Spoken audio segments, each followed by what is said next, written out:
Sorepa na Miyam Khangna Sengdokpiyu anti-social Oiba Amata talna Kankhattuna Thamloi haina Sanjembam Amarjit na Fongdorakli.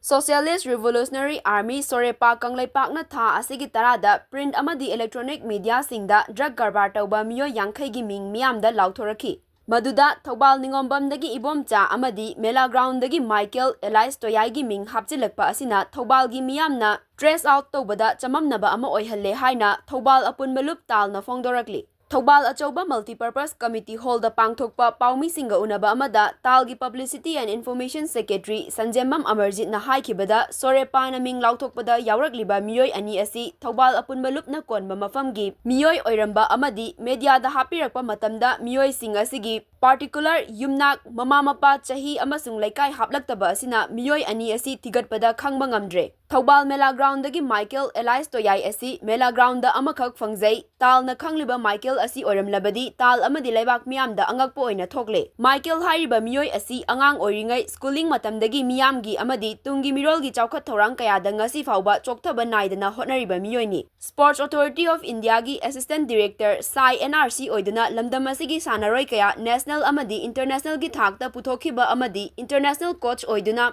Indiabu amadi Manipurbu malemgi fombakta masak takiba meeyoini. Mahakna makhata na haikibada anti-social oiba meewoi sing muthatpada talna angamba thakta hotnagani amadi mateng pangani. Talgi jurisdiction da anti-social oiba thabak tawba meewoi sing lairabadi media da fongdoktringai mamangda achum aran kupna nainaminasi maramdi aranba information amana maran leijadraba meewoi amada fauramgadaba awaba amadi social stigma adu loop khudingmakna khangbiyu. Meewoi amagi career asi misinformation natraga misunderstanding amana manghannaba tawrabadi lamdam asida asengba social activist natraga worker mangkibasu yai. Michael amadi ibomcha ani asi Sorepa na Miyam Khangna Sengdokpiyu karigumba makoigi marakta anti-social oiba thabak tawramlabadi talna makoibu Kankhattuna Thamloi haikhi. Sorepa na anti-social oiba meewoi sing adugi maming matha laothokpaga loinana tha asigi kun faubagi manungda Sorepa da changjaraknabagi hairakpa adubudi Thoubal Apunba Lup nasu saugatli haikhi. Anti-social oiba maru oina drug yonba chaba supply tawba meewoi singna ifurup asigi meewoi kaya lamakhangda thawai lawkhre kaya amana awafamda taduna leiri.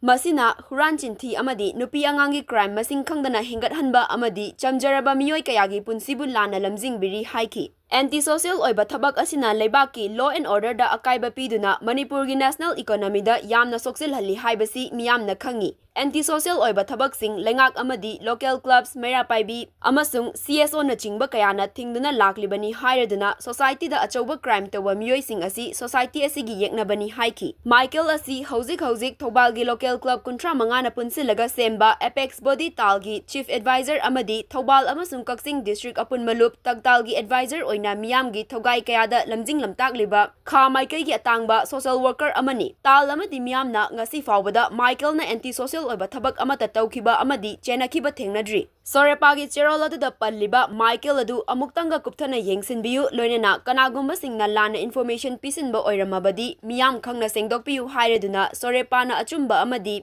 talgi chamamnaba kokhanbirau haiki. Sorepa na meewoi 50 gi drug smuggler ni haina mari lena phongdorpa aduda Thoubal Ningombam dagi Mr. Ibomcha amadi Thoubal Mela Ground dagi Mr. Michael gi Ming hapsalakpa asina Thoubal gi miyamda achouba confusion amadi leire maramdi makhoi ani asi Thoubal Apunba Lup na konba jaga dadi jaga gi mafam gi meewoi singdi oiraga makhoi sing asigi meewoi sing asigi akupa detail haibadi makhoi gi yumnak sagai mama-mapa gi maming matha haibasing asi amata hapiraktabana maram oiraga akoi Thoubal Apunba Lup na meewoi sing asi thidokpa matamda akoida achouba mayoknaba awaba mayoknaba leire aduna matung tarakpa matamdadi asigumba drug muthatpagi lokholakpa adugumba akoigi lupsingi thabak thoramsingda akoi mateng pangjagani adubu akoina akoigi press media da hana information asi pidringai mangoinana lam adugi leiriba adugumba social organization sing aduga kupna khanarbiraba matungda hairu meewoi isi Fongdokpa yarabra magi scam yam sumabano hai pau langlalangjin asi kupna thidokminaraga lup masen pau tana minaraga akoi Fongdokminasi haina ningsingjari maramdi adugumba aranba misinformation amana meewoi adugi magi social stigma magi career da mano tawjariba thobak thoram punamak mangonda lana lamjing bidar maram oiraga akoi society asina samaj asina mangonda lana ugulakpa yabagi lambi amakak oi Sorepa na phongdokpiraiba akoi Thoubal Ningombam dagi Mr. Ibomcha amadi Thoubal Mela Ground dagi Mr. Michael haiba meewoi ani asi ꯑꯀꯨꯞꯄ detail ꯑꯗꯨ ꯄꯨꯟꯅ ꯃꯌꯥꯝ ꯃꯃꯥꯡꯗ ꯑꯩꯈꯣꯏ ꯃꯁꯛ ꯇꯥꯛꯄꯤꯔꯛꯅꯕꯁꯨ ꯊꯧꯕꯥꯜ ꯑꯄꯨꯟꯕ ꯂꯨꯞꯀꯤ ꯃꯥꯏꯀꯩꯗꯒꯤ